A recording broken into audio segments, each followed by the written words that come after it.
예, 여러분 안녕하세요. 용마쌤 장웅상입니다. 자, 오늘도 제 책 공부가 하고 싶은 당신에게라는 그 책의 그 두 번째 일부의 2장에 대해서 좀 설명을 드리도록 하겠습니다. 제가 이제 학위를 이렇게 좀 많이 따다 보니까 사람들이 저에게 박사님 IQ가 150이 넘으시죠? 이렇게 많이 물어보십니다. 근데 저는 그렇게 높지가 않고요. IQ가 거의 두 자리에 가깝습니다. 그래서 정말 그런 것을 이제 극복을 하기 위해서 정말 열심히 공부를 해왔다고 할 수 있습니다. 여기 나오죠? 제 IQ는 두 자리입니다. 그러면 믿질 않아요, 사람들이. 그런데 저는 이제 중학교 때 제가 머리가 나쁜 건 중학교 때 알았는데 공부를 해도 그 공부를 하는 만큼 별로 성적이 오르질 않았고요. 또 이제 뭐 국어, 영어, 한문, 윤리 이런 성적은 좀 좋았는데 고등학교 때도 수학이나 과학 이런 성적은 별로 좋지가 않았습니다.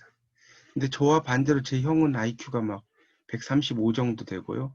또 대학에서도 물리학을 전공할 정도로 되게 똑똑하고 이제 지금도 공부를 형도 하고 있지만 하여튼 저는 이제 그런 것을 하지를 못해서 이제 제가 선택한 두 가지 방법이 바로 뚝심과 호기심입니다. 그러니까 공부는 이렇게 뚝심과 호기심 이런 것도 상당히 좀 중요하고요.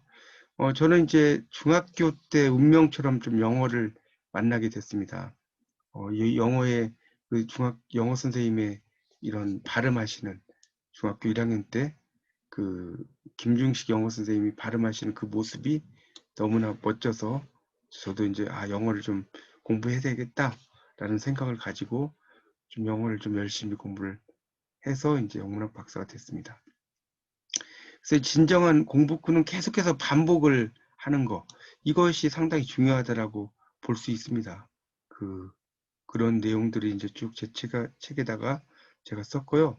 그래서 이제 반복 학습의 효과라는 파트에서 제가 대학 때 셰익스피어의 4대 비극 중 한 작품의 원문을 암기해서 60편 이상 쓰는 거였는데 저는 이제 햄릿을 선택을 해서 거의 한자도 틀리지 않고 쓴 기억이 있습니다.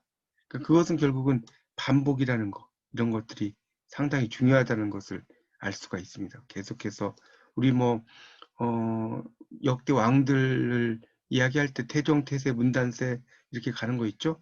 뭐 그런 것도 하나의 이제 암기법이라고 볼 수 있습니다. 그래서 이 다산 정약용 선생님의 유배지에 이제 유배 시기에 6명의 수지자가 있었는데 황상이 이제 다산에게 이제 여쭤본 거예요. 저에게는 세 가지 병통이 있는데 첫째가 우둔한 것, 둘째가 융통성이 없는 것, 셋째가 답답한 것입니다. 자, 그러니까 이제 다산이 배우는 사람에게는 세 가지가 있다. 그것이 없구나. 병통의 첫째는 민첩하게 금방 외우는 것이고, 둘째는 날카롭게 글을 짓는 것이고, 셋째는 재빨리 깨닫게 되는 것이다. 그러니까 그렇게 이야기를 했다고 합니다. 그러니까 이 말은 뭐냐면 깊은 공부는 근면과 꾸준함이 가장 미덕이다. 그래서 이제 이 삼근계, 세 가지 부지런함에 대한 계율이죠. 이런 것을 다산 정약용 선생님이 이야기를 했습니다. 그러니까 결국은 이제 우리가 공부를 할 때는 어, 대부분 공부라는 게 순위를 매기고 성취와 결과를 따지고 뭐 이런 것도 있지만 그 공부를 꼭 그런 전투적으로 또 점수와 학위를 노획물처럼 여기고 어, 만족스럽지 않으면 무능탓으로 돌리기까지 하는 공부 뭐 이런 것들이 이제 요즘의 공부의 하나의 특징이죠. 근데 저도 이제 학위를 이렇게 10개를 땄지만 뭐 10개를 따야 되겠다라고 생각해서 그렇게 된 건 아니고요. 뭐 그냥 열심히 공부에 하다 보니까 이렇게 된 거지 학위를 따기 위해서 이렇게 공부한 것은 아닙니다. 그러니까 공부라는 것은 제가 마지막 그 단락에다 이렇게 썼습니다. 오히려 공부는 스스로를 규정하는 일이다. 그 세상에서 자신을 탓할 것도 없고 좌절도 없고 포기도 없다. 공부는 오직 자신을 채우는 탐구의 시간이기 때문이다. 참 내 결론은 머리가 나쁠수록 공부해야 하고 점점 머리가 좋아진다는 것인데 말머리가 제대로 갔는지 모르겠다. 이렇게 해서 이제 2장을 마무리를 했습니다. 예, 예, 이상 잘 들어주셔서 감사합니다. 이상 영마쌤 장웅상이었습니다. 감사합니다.